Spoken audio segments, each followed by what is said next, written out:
Salut à vous qui regardez cette vidéo.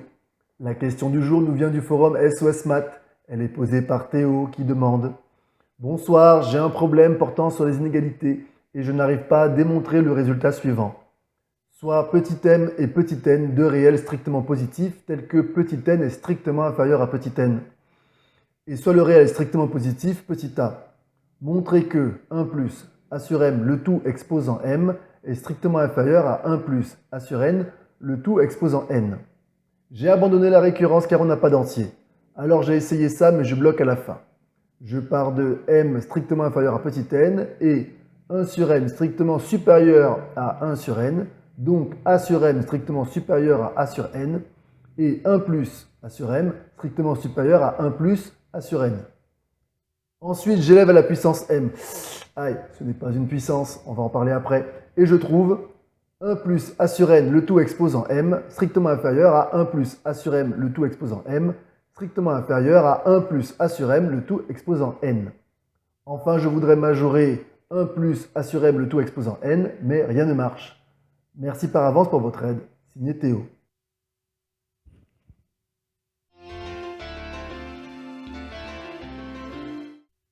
Si vous ne me connaissez pas, je suis Monsieur Bertrand, professeur de mathématiques et d'informatique au cours privé Sciences Pro.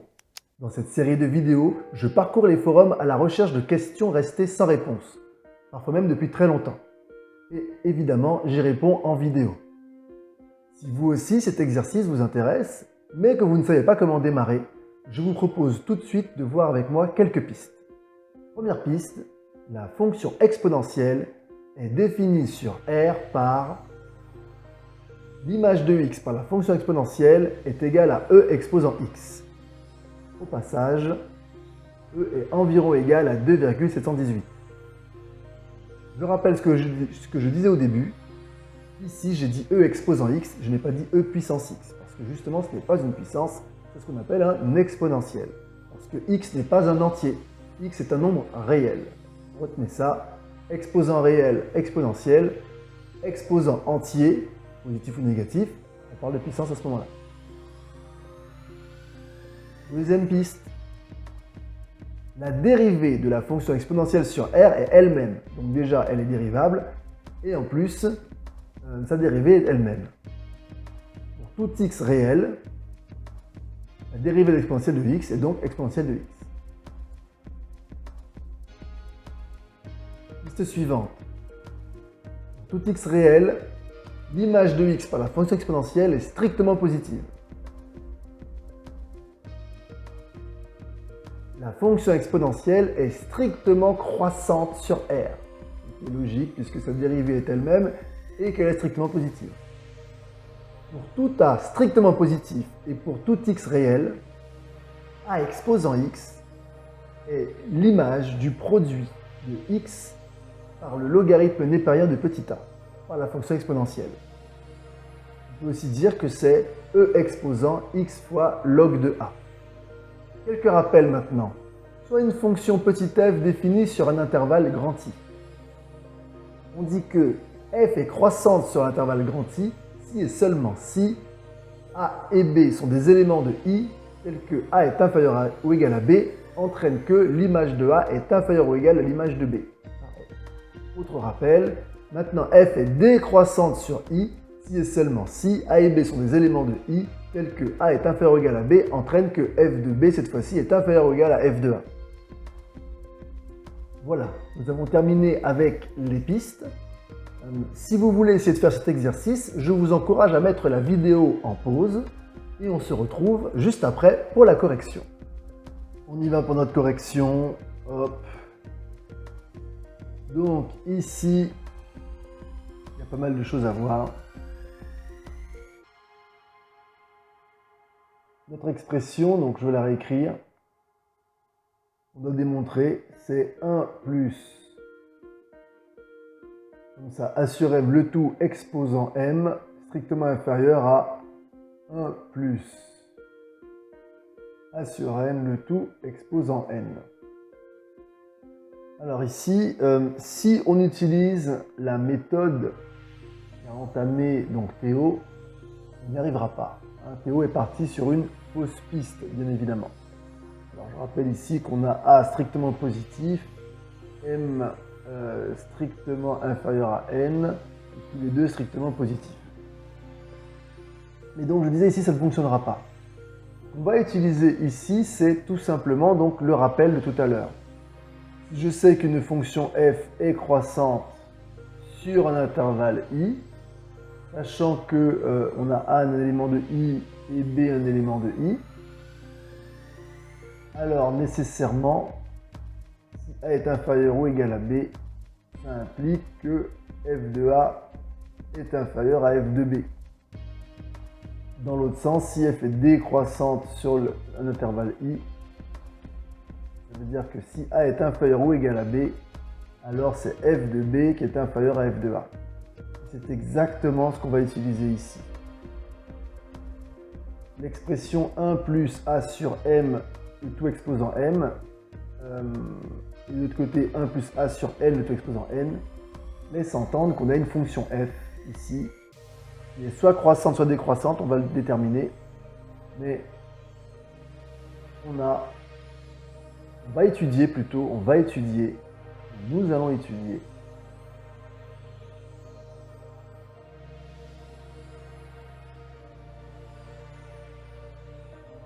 la fonction f, telle que donc f de x égale à 1 plus a sur x, le tout exposant x.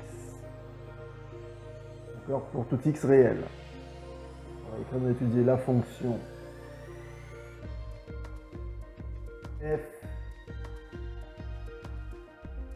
définie sur 0 plus l'infini, 0 exclu plus l'infini, évidemment, pour coller à l'énoncé. D'accord? Et ça, là, c'est un exponentiel particulier. Je rappelle que si j'ai u exposant x, u étant une fonction quelconque, eh bien, on peut aussi l'écrire, alors on va dire plus strict, u de x, le tout exposant x, eh bien, on peut l'écrire comme étant l'image par la fonction exponentielle de x fois logarithme népérien de u de x. D'accord? C'était ce qu'il y avait dans l'indice. On peut aussi l'écrire e exposant x fois log de u de x. À partir de là, ben, écoutez, on va étudier cette fonction f et on peut donc l'écrire f de x est égal à, alors on va mettre sous forme exponentielle, e exposant x fois log de 1 plus a sur x. On va donc déterminer sa variation à cette fonction. D'accord ? Elle est évidemment dérivable sur 0 plus l'infini, puisque c'est une fonction exponentielle particulière. Donc elle est dérivable. Et on va donc la dériver. C'est parti. Alors pour la dériver, on va peut-être rappeler que la dérivée de e de u de x, alors je ne vais pas utiliser le même u pour ne pas confondre, on va l'appeler e de v, c'est v' fois e de v. D'accord ? Ainsi, si j'ai e de x fois log de u de x, que je veux sa dérivée, eh bien ça fait x fois log de u de x, le tout prime, donc on va la dériver de ça, fois e de x fois log de u de x. Ce qui me donne au passage, petit rappel, la dérivée de u fois v c'est u', donc ça me fait log de u de x plus u fois v', qui me donne donc u' de x sur u de x. Fois e de x log de u de x, que on peut à nouveau écrire u de x exposant x. Voilà, on va utiliser donc cette formule ici directement sur mon énoncé.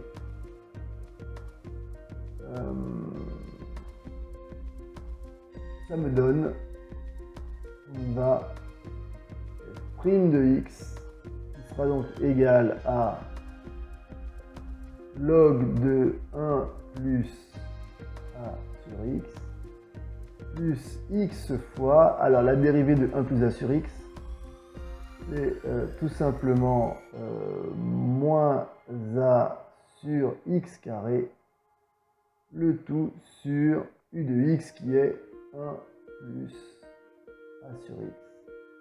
Et voilà, fois, donc on a dit qu'on reprenait l'écriture de base, donc qui était 1 plus a sur x exposant x. 1 plus a sur x, le tout exposant x. Donc je rappelle ce que je fais, je cherche la dérivée pour trouver son signe, pour ensuite déterminer la variation de f. C'est cette variation qui va me donner la solution de mon exercice.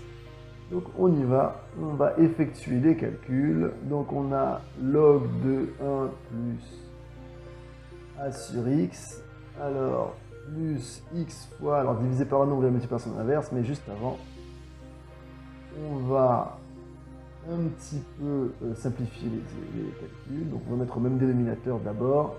Donc ça me fait x sur x plus a sur x, il me fait x plus a sur x. Voilà, facteur de 1 plus a sur x exposant x. Ce qui nous donne, hop, log de 1 plus a sur x fois, alors je disais donc, alors plus par moins on va faire moins directement ici, hop, x fois a sur x carré fois x sur x plus a. Voilà. Et le tout facteur de 1 plus a sur x exposant x. Ce qui me permet d'arriver à log de 1 plus a sur x moins, hop, on a donc x fois x, ça fait a fois x carré, sur x carré facteur de x plus a, on simplifie par x carré. Et hop, on a pratiquement fini. On me donne log de 1 plus a sur x moins a sur x plus a, le tout facteur de 1 plus a sur x exposant x. Alors ici, pour trouver le signe de ça, ça va pas être facile. Regardez, alors je sais déjà que 1 plus a sur x exposant x est forcément positif, puisque c'est un exponentiel, et on l'a dit dans les indices, un exponentiel est forcément positif. Au passage, voilà, ça c'est forcément positif. Strictement. En revanche, le premier facteur ici de mon produit, il va falloir déterminer son signe. Alors là, on aura besoin d'appliquer une astuce. On va chercher la dérivée seconde. Recherche du signe de log de 1 plus a sur x moins a sur x plus a. Donc hop, on va chercher, alors non, on va l'appeler g de x, celui-là, tout simplement. Du signe de g de x égale ça. Donc on y va pour la recherche du signe de g, donc je rappelle, c'est g de x ici que je vais dériver et pas f que je vais dériver deux fois. Non, c'est pas ça. Ici, beaucoup plus rentable de juste chercher le signe de ce facteur. Alors, si dans une autre condition, on aurait pu dériver deux fois, mais là, ici, c'est plus simple parce qu'on a le signe de 1 plus a sur x. On l'a dit. Donc, g' de x, qu'est-ce que c'est? Alors, la dérivée de log de u, c'est u' sur u, donc on l'a déjà dit, ça fait moins a sur x carré, la dérivée de 1 plus a sur x. Sur u, donc sur 1 plus a sur x. moins la dérivée de a sur x plus a qui fait moins, donc, la dérivée de 1 sur u, on sait que c'est moins u' sur u carré.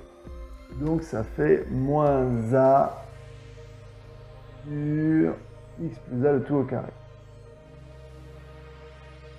Et voilà. Ce qui me donne, donc là ça va vite, divisé par un nombre, on va multiplier par son inverse, on l'a déjà fait tout à l'heure. Donc fois x ici sur x plus a. Moins par moins, plus a sur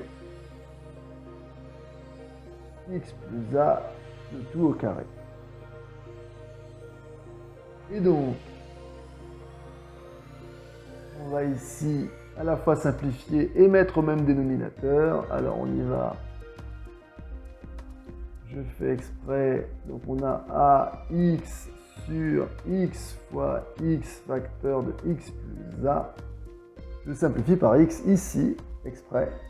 Mais je vais tout de suite mettre au même dénominateur, je disais, donc je vais multiplier par x plus a sur x plus a, ce qui me met un carré ici. Plus, et là de ce côté-là, je vais multiplier au numérateur et au dénominateur par x, plus ax, le tout sur x facteur de x plus a au carré. Attention que ce x-là, c'est le x restant ici. J'ai donc bien le même dénominateur qui est x facteur de x plus a au carré. Ce qui me donne, alors, moins ax moins a carré plus ax, le tout sur x facteur de x plus a, le tout au carré. Et là, moins ax plus ax s'annule. Ce qui donne, hop, on le voit tout de suite, moins a carré sur donc, x facteur de x plus a au carré. Alors que l'on peut également écrire, regardez bien, je vais séparer, je vais mettre moins 1 sur x d'une part, fois a carré sur x plus a, le tout au carré. Alors pourquoi je fais ça? Parce que ça me permet d'écrire moins 1 sur x fois, hop, a sur x plus a, le tout au carré. Maintenant, si je veux le signe de cette expression, ça devient assez simple. Parce qu'on a x qui est strictement positif, vous vous rappelez, on est sur l'intervalle 0 plus l'infini, donc l'intervalle ouvert 0 plus l'infini. Et donc, si je veux le signe de cette expression, hop, hop, 0 plus l'infini avec une double barre ici, puisque 0 est exclu, on a d'un côté moins 1 sur x, hop, de l'autre, on a a sur x plus a, passage qui s'annule pour x égale moins a, mais, pardon, pas qui s'annule, excusez-moi, dont le dénominateur a une valeur interdite pour x égale moins a, excusez-moi, sauf que moins a n'est pas dans le domaine, donc ça ne m'intéresse pas. Voilà. Et donc, ici, eh bien, comme x est positif, 1 sur x est positif, et donc moins 1 sur x est forcément négatif, et un carré est toujours positif. Donc, j'ai la certitude, ici absolue que sur mon domaine de définition, dans mon exercice, j'ai la certitude que g' de x est forcément donc une valeur un peu grand pour moi, une valeur négative. Et donc, je vais enchaîner tout de suite sur la variation de g. La variation de g, c'est important. Hop, donc pareil, la double barre descend aussi. Et donc g de x est forcément décroissant. Hop. Avec g de 0, alors on va le calculer vite fait, g de 0. Si je pose donc g de x, c'est ça on a dit, ben non, il n'y a pas de g de 0 justement. Alors on va y avoir une limite en 0 plutôt. On va avoir une limite en 0, je dis qu'il y a une double barre. Hein. Limite en 0, la limite quand x tend vers 0, alors d'abord de a sur x. c'est 0 par valeur positive, c'est x est supérieur à 0, donc ça va faire plus l'infini. La limite quand x tend vers 0, x est supérieur à 0 de 1 plus a sur x sera donc aussi plus l'infini, à la limite d'une somme. La limite quand x tend vers 0, x est supérieur à 0 de log de 1 plus a sur x, c'est la limite de référence, hein, ça fait aussi plus l'infini. De l'autre côté, la limite quand x tend vers 0, x est supérieur à 0 de x plus a, et ben ça fait a. Et donc la limite quand x tend vers 0, x est supérieur à 0 de a sur x plus a, et ben a sur a ça fait 1. Et donc par somme, hein, on va être strict jusqu'au bout, la limite quand x tend vers 0, x est supérieur à 0 de moins a sur x plus a, c'est moins 1, et donc je disais par somme, la limite quand x tend vers 0, x est supérieur à 0 de g de x sera donc plus l'infini. On va le mettre ici, plus l'infini. Et maintenant on va chercher la limite en plus l'infini, donc on va faire les mêmes étapes, hein, tout simplement. Hop. Là, voilà. Et on va faire exactement les mêmes étapes, mais cette fois-ci en plus l'infini. Donc, la limite quand x tend vers plus l'infini de a sur x, ben cette fois-ci c'est 0. Cette fois-ci c'est 0 plus. La limite quand x tend vers plus l'infini de 1 plus a sur x, et bien 1 plus 0, ben ça fait 1. La limite quand x tend vers plus l'infini de log de 1 plus a sur x, et bien ici log de 1 fait 0. La limite quand x tend vers plus l'infini de x plus a, et bien là c'est plus l'infini, hein, par la limite d'une somme. La limite quand x tend vers plus l'infini de a sur x plus a, eh bien ici ça fait 0, donc préciser 0 plus. On va aller jusqu'au bout, donc la limite quand x tend vers plus l'infini de moins a sur x plus a, et bien pour le coup devient 0, on peut préciser 0 moins. Et donc par somme, la limite quand x tend vers plus l'infini de g de x, eh bien, on constate qu'on a 0 plus 0 va faire 0. Voilà. D'accord. Bien. Ça fait 0. Là, c'est le plus important. C'est que ça fait 0.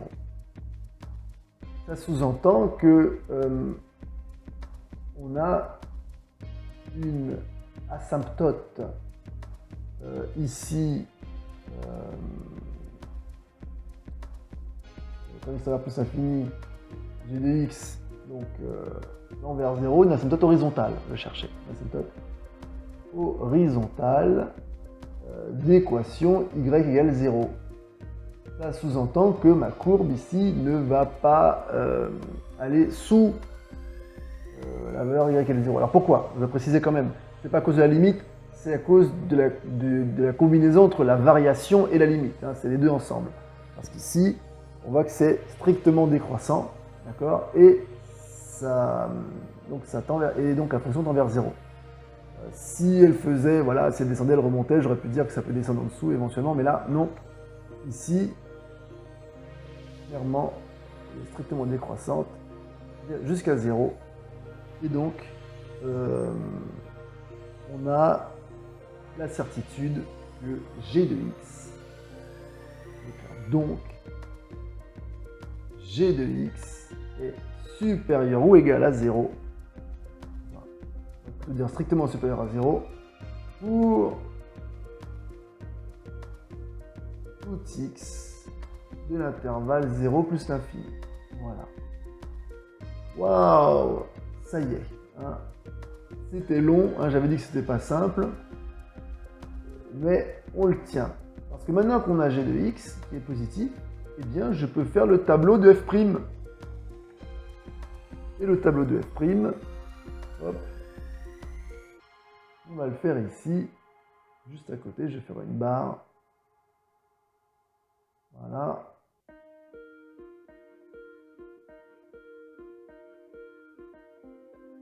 Donc, on y va. X, hop, hop, on est sur 0 plus l'infini aussi. Alors, f' de x, on sait que c'est g de x fois 1 plus 1 sur x exposant x. Et on a vu que mes deux facteurs sont strictement positifs. Donc, f' sera positif aussi, d'accord? Voilà. Cette expression est positive, celle-ci aussi est positive, plus par plus, ça fait plus. Et donc ici, on en déduit que f de x est forcément croissante. Alors, j'ai même pas besoin d'aller chercher les limites ici, hein, ni en 0, d'ailleurs au passage, la double barre, ni en 0, ni en plus infini. Parce que ce qui m'intéressait, c'était cette variation f est croissante. Et je vais pouvoir remonter ici jusqu'au tout début. Et vous voyez ici, hop, on est dans le premier cas, f est croissante. Ça veut dire quoi? Hop. Donc si f est croissante, alors, on a dit, si j'ai m qui est inférieur à n, ce qui est le cas d'ailleurs dans mon énoncé, alors forcément, l'image de m est inférieure à l'image de n. Et donc, 1 plus a sur m, le tout exposant m, qui est l'image de m, est inférieur à 1 plus a sur n, le tout exposant n, qui est l'image de n, par ma fonction f. Voilà, je remplace ici x par m et x par n. Et c'est fini. Voilà, je vous remercie chaleureusement d'avoir regardé cette vidéo jusqu'au bout. Et s'il vous plaît, pensez à vous abonner. Activez évidemment la petite cloche pour avoir toutes les notifications. Et surtout, partagez la vidéo. À bientôt. Bye bye.